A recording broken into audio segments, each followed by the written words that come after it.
Well, welcome to the College Information Series. My name is Jenna Clement, and I am an academic counselor for iLEAD. Excited to have you all here joining us live, and for those of you that are watching the recording back.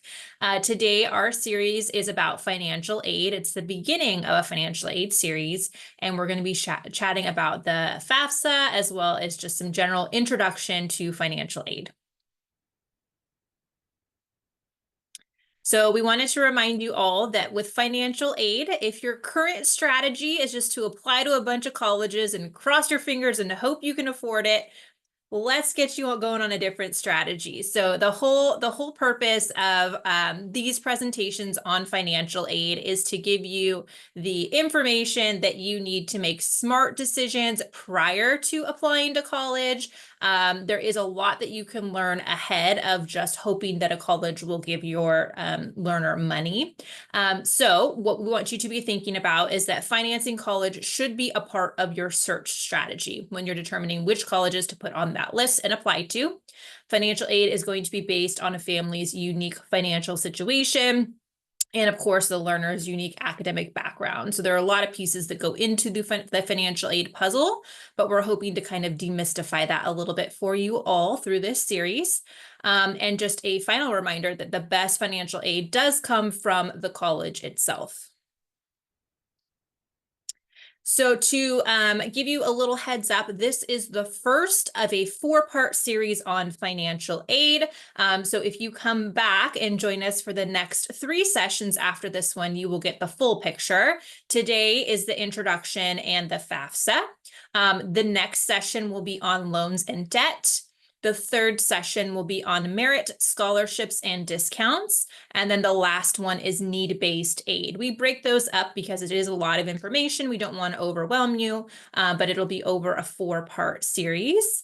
And we want to remind you that financing college does require a strategy. So that's what we're here to talk about today. So let's talk about how do colleges determine what they're going to give a student. And the simple answer is it starts with these forms. So you are likely going to fill out 1 or 2 of these forms depending on what is being asked of you.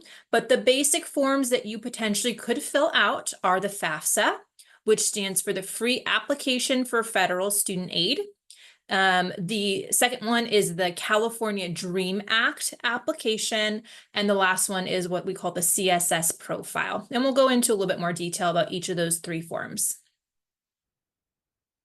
So who fills out the FAFSA? You would fill out the FAFSA if the student is a U.S. citizen, a permanent resident, an eligible non-citizen, or a T visa holder. Now, these apply to the student, not the parent. So it is possible that the student is a citizen and the parents aren't, in which case this is still the right form for you. What is it for? So after you fill out the FAFSA, what could be generated based on that information is either federal financial aid or California financial aid. Under the federal financial aid, you may see access to Pell Grants, to student federal loans, to parent federal loans, or to a work-study program.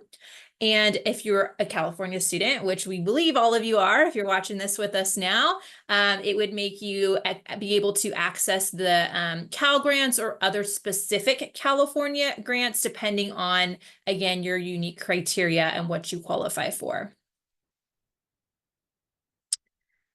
So a little bit more details about the FAFSA. It is used by both public and private colleges in California and all over the United States. So if you're applying to college, we suggest you fill out the FAFSA if you're one of those initial people that should be filling it out. It is supposed to open in by December 1st of this year. I don't know if you have students that have already graduated in the last couple years. It was historically always an October 1st deadline, or opening, I should say, is when it opened. Last year, the FAFSA was reimagined and it was kind of a mess. It didn't end up coming out till the very end of the calendar year. still with a lot of glitches, but they have assured us it is going to be up and running by December 1st of this year. And that is if you have a student who will be starting school in the fall of next year. That's who would be filling it out. So for those of you who mentioned you have an 11th grader, you will not be doing it this year. It would be for 12th grade students that will be starting college or community college or trade school, any sort of post-grad program next fall. The due date. So when is it due? It depends on the school you're going to be applying for. So in California, historically, the due date is March 2nd for like Cal States and UCs. But public colleges, out-of-state colleges could have different due dates. So you just want to make sure that you're keeping track of when the school you're applying to is asking for that form so that they can then tell you what financial aid you're eligible for. So now let's jump into the California Dream Act. I see there's a question in the chat about it. Hopefully this will answer your question, but if not, we will answer all questions at the end. Okay, good morning, everyone. So I'm going to go over some of the additional forms for the financial aid. So the CATA, which is the California Dream Act form, is for learners specific, not the parents, but the learners or students that are undocumented, have a valid or expired DACA, are U visa holders, or have temporary protection status. Again, this California Dream Act is only for the students who fall into one of these categories. It is only used in the state of California. So you could get state-based aid, example, the Cal Grant or other California grants that could be available to you. It does not qualify students for federal aid. So filling this form out, if you fall under one of these 4 categories as the learner, not the parent, the learner, you could potentially qualify for grants from the state of California, but not the federal government. Oh, the CSS profile, what a fun one. So I think Laura and I have both had to fill this out for our personal, children. So this is something that is owned by the College Board, who also oversees your SAT and your AP, all that fun stuff. This is not free like the FAFSA is. So this has a fee to file. You could potentially get a waiver if you're considered a low-income family. So this form is required by most private colleges that provide significant need-based aid. So it's going to be a lot more detailed in the questions that they're going to ask regarding your financial status. But most colleges do not require it. So the public colleges in California do not require the CSS profile. Again, it's mostly the private schools that have money to give. So this is kind of an important thing, especially since they've revamped the FAFSA last year. Each student that you have in college, whether it's your senior this year, your graduate from last year, 2 years ago, whatever, every student needs their own FAFSA application. So it's, yes, the parents have to enter information, but each student has their own. So I get this question a lot. That's why I'm emphasizing this. If I did it for, my child that's going to be a junior in college, do I have to do it for the incoming freshman? Yes. Each student has to have their own application. Now, the parents are invited to link their information to multiple children once they see that confirmation page of their parent section, once it's signed. This is your one and only opportunity to link the parent information to multiple students. Otherwise, you'll have to enter it multiple times, depending on how many students you have attending college this specific year. Oh my goodness, parents who are divorced, whose income do I use? So right now, the FAFSA, this is starting from last year. We continued with the this is new, just because it's still kind of new, that they only require one family's income. So that is going to be the family that provides the most financial support to that student. In years past, it was everybody's, which was hard to pin down sometimes. Learners don't always have a relationship with the other parent that's not giving them financial support. So this was revamped to only include the family that provides the most support. The CSS profile, however, requires both families' incomes, and the family, by the way, includes step parents. So if your parent that provides most of your support is remarried to someone else, their income is also going to be required on these forms. Oh, parents who own a business. So this is again also new for the FAFSA. Business owners must include their information regarding all of their assets. This includes farms as well. If I know we have a lot of learners that live on farms. So there's a little gray area of what's considered your home, what's considered your farm.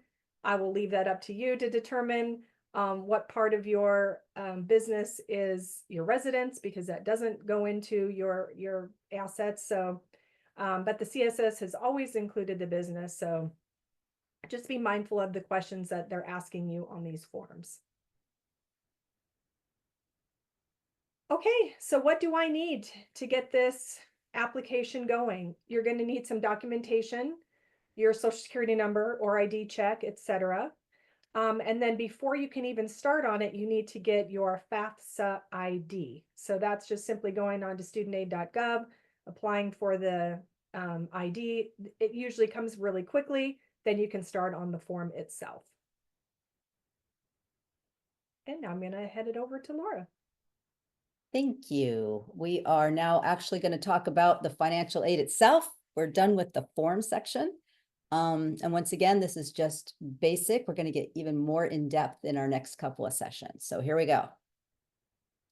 I first want to talk about the Cal Grant. And the Cal Grant is something specific to California, and it's actually pretty great. Okay. So a lot of people say, oh, do I have to have like a really low income in order to get aid? And the answer is no. The Cal Grant, which is a California specific grant for California schools, these are the ceilings for a family in order to qualify. I believe this is AGI, not necessarily gross income. So it does take into account some of the aspects of removing certain parts of your income. But every year it goes up a tad as inflation goes up. But as you can see, you could be a kind of moderate income family here in order to qualify for the Cal Grant. The typical high school Cal Grant A, there's also Cal Grant B. I don't know as much about that one, but the Cal Grant A is typically what is awarded for our high school learners. There's also an asset ceiling. So you can see for dependent students, it's assets, bank accounts, basically of 105,000. Now assets, when we look at the FAFSA and we look at assets of actually the FAFSA or the CSS profile, this should have been mentioned somewhere. It doesn't count retirement. So I just want to make that really clear that when you're looking at assets, it's looking at things like bank accounts, brokerages, but your retirement is off limits. So that asset ceiling is pretty much your bank account. And notice that we also had dependent and independent students. We're going to talk more about that, over time, but most students are dependent students. Independent students might be students that are unhoused, guardianship, military, different things like that. So majority of students are dependent students, and this is the family size that you're looking at. We do have some independent students, and we talk to them one-on-one, give a little bit more information about the forms and how they work. Okay, so how do you get a Cal Grant? The interesting thing about a Cal Grant is that it is both a merit and an income-based option. Now, things like the Pell Grant, which is a federal grant, does not have an income floor, but Cal Grant does. So let's take a look at that. First of all, we're looking at only 10th and 11th grade unweighted grades. So you need to have a 3.0 or above in order to qualify for the Cal Grant. So this is the reason to keep your grades up. Cal Grant, 10th and 11th grade only, not 9th grade, not 12th grade. There are different award amounts depending upon the type of school you go to. So once again, California only. If you're going to a UC, it's around $14,000, which is pretty close to the full cost of tuition. And that's something that is not a coincidence. Same thing with our CSUs, about between 5,000 to 6,000, and tuition is a little over 7,000. So it's pretty close to wiping that tuition option for you if you are within that income range. There's also different options for private college. So a private not-for-profit. Most colleges that our students look at are pretty much private not-for-profit, but it's about $9,300, and that goes in, to your financial aid award.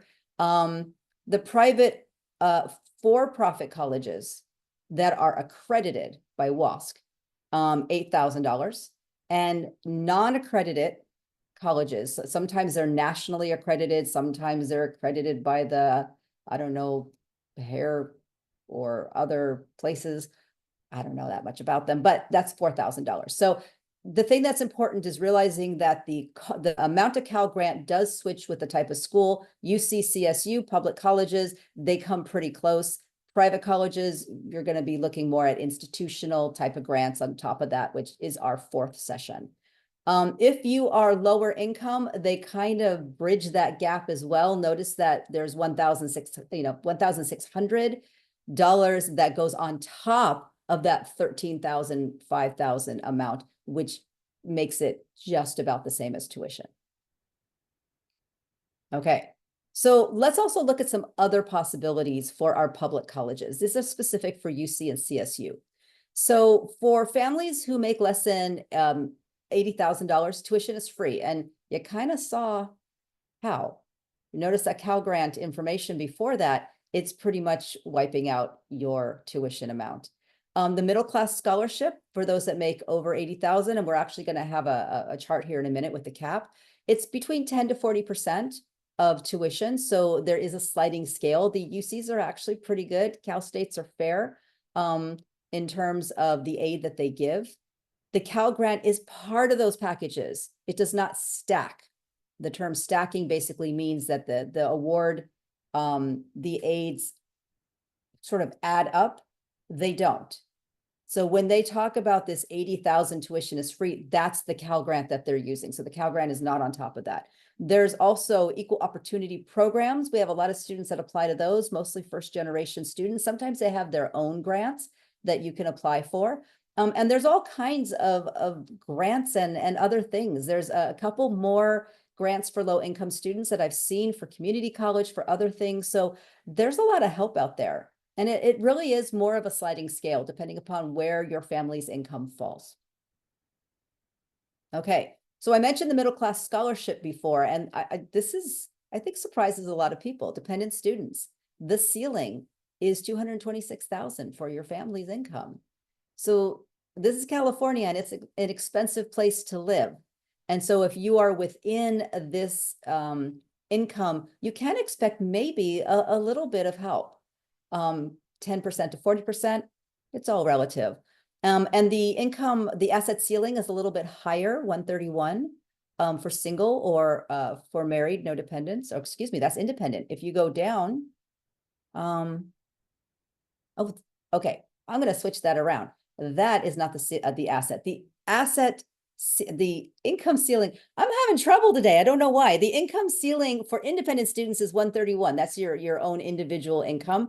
But down below we have the assets. So the asset ceiling is pretty high for dependent students. It's the same as the income. So you can have a lot more in your bank account in order to qualify, and in your brokerage account. And once again, retirement doesn't count. So this is only things that are outside of retirement. I'm going to try to now get my speaking better. So for the next slide, here we go. Okay, so seniors, don't have to worry about this if you're a junior, but seniors, it's going to open in December, maybe. And the reason I put that maybe on there is last year, I think Jenna used the word kind of a mess. It wasn't a dumpster fire. I mean, let's just face it. It was a disaster, and it kind of opened a little bit, and then it kind of blew up. And then, I mean, so they're postponing it again. It is supposed to open by December 1st. And we'll just leave it at that. Hopefully it's a better application. Each college has its own deadline. This is really important because you'll hear a lot about the California deadline of March 2nd, but you need to make sure that you are following the deadline of your college, especially if you are applying early. So the CSS profile is actually open right now. The FAFSA is coming late, but the CSS profile is open. So if you're applying to one of those colleges that requires a CSS profile, it's going to be due most likely right around the time that your application is due, because these forms are used to figure out what your award amount will be, and they can't tell you what it is without them. So you need to look at the website of the colleges you're applying to and make sure you know the deadlines. Yes, the FAFSA is going to open in December, so they're not going to make it earlier than that, but they may make it pretty quickly after that. So once again, March 2nd, typically last year, because of the FAFSA fiasco, they did postpone it for California twice. They got it all the way to May. It was chaos, and it still is. I actually worked with a student, a graduate, who was kind of in crisis because she still didn't have access to her FAFSA award amount 2 days ago. So to give you an idea, it's been kind of chaos, and hopefully it will be better this time. I want to point this out, it's for all post-secondary options, not just your four-year colleges, two-year colleges, trade schools. People don't realize you want to go and do cosmetology, you want to go and you want to become a plumber. And my husband, who was a plumber, who went to trade school, had a Pell Grant. And so it's for everyone. So don't say, oh, it's not for me. But also don't say, you know what, I probably made too much, especially with that CSS profile. Yeah, there's some ceilings, but there are some deductions. But the CSS profile sometimes will be really surprising, those schools. So fill it out no matter what. Okay, and I mentioned the CSS profile. It opened. It's out there. So if you are applying to a CSS profile school, I typically call them the private schools with deep pockets. The ones that are going to give you a lot of money, you need to get that filled out. I know that Heather pointed out that it's not a fun form. People refer to it as a financial aid colonoscopy. I think that pretty much sums it up, and that's really how it feels. I filled it out for 4 years. I know Heather filled it out a lot. It was just a nightmare. We had a business, and I had to actually go to my accountant, who looked at it and said, yeah, I'm not quite sure what they're asking for either. So it's tough. Give yourself time. Don't wait till the night before. And so take a look at those deadlines. And we have more. So this was a brief intro to kind of understand what's coming, understand those forms. And now we're going to apply all those forms to different aspects of the whole financial aid process. So we're going to be talking about loans and debt, both of those things, on our next session, November 1st. We're going to talk about good loans, bad loans. We're going to talk about repayment plans. We're going to try to talk to you about all the stuff, all the things. Merit scholarships, merit aid scholarships, and I stuck the word discounting in there because, come on, we know that's what it is. It is giving you a discount. And remember, from the very beginning, when we did that kind of competition, and one of the questions was, what is the average discount? And it was around 56%. Well, that's what November 15th is about, the discounting. Need-based aid. So this is where we talk about opportunities for students who, not just scholarships, but may have the financial situation where they're going to qualify for need-based aid. It is a lot more available than you think. And that's going to be December 6th, which will send us off into winter break, where you could all be dreaming fondly of financial aid awards.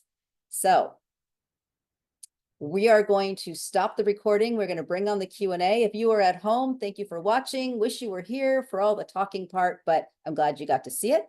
And everybody else, hang on just a moment while I stop the recording. Bye at home.